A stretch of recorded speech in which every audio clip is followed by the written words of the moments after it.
जी mains 2025 के एक और क्वेश्चन में आपका स्वागत है। तो आ जाओ इसको स्टार्ट करते हैं। तो क्वेश्चन में हमें दे रखा है कि 2 बॉल्स हैं, उनको सिलेक्ट करा गया at random 1 by 1 without replacement. इस बात का ध्यान रखना, ठीक है? From the bag containing 4 white and 6 black balls.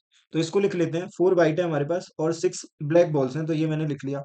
अब आगे लिखा है कि if the probability that first selected ball is black, ठीक है? Given that second selected is also black. आगे का हम पढ़ लेंगे, पहले इतना कर लेते हैं। तो जब भी आपको इस तरह की स्टेटमेंट मिलते हैं गिवन दैट, तो आपको पता है कि ये कंडीशनल प्रोबेबिलिटी की तरफ इशारा कर रहा है, तो हम वहां पे चलते हैं। तो कैसे लिखते हैं?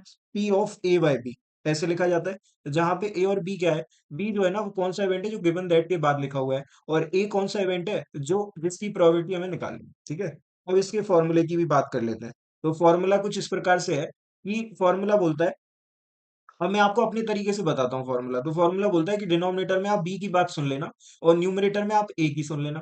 ठीक है? तो बी ने क्या बोला? बी ने बोला कि सेकंड जो बॉल है ना, वो कैसी रहेगी? ब्लैक रहेगी। ठीक है? तो हमने कह दिया। अब फर्स्ट के पास चॉइस है।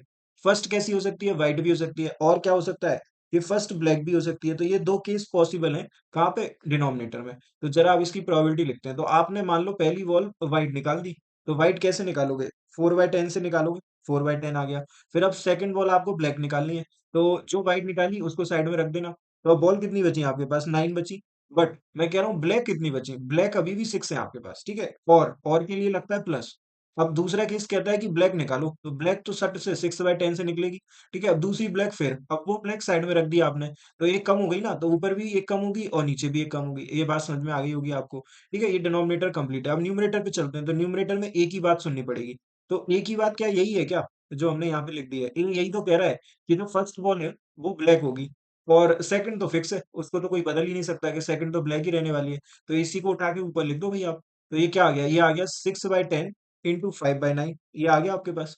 तो जरा इसको सिंप्लीफाई कर लेते हैं। तो 6/10 हटेगा तो बचेगा क्या? तो बचेगा आपके पास, न्यूमरेटर में बचेगा 5/9 और डिनोमिनेटर में आपके पास बचेगा 4/9, ठीक है? प्लस का 5/9। तो इसको सॉल्व करेंगे तो ये फाइनल रिजल्ट आपको दे रहा होगा 5/9। क्या दे रहा है? 5/9 दे रहा है। और ये कह रहे हैं कि इन दोनों का जीसीडी बनाना चाहिए, मतलब एचसीएफ बनाना चाहिए। एचसीएफ 1 है, तो m+n, तो इसका जो आंसर है वो 14 आएगा। तो इस क्वेश्चन का जो आंसर है 14 बनेगा।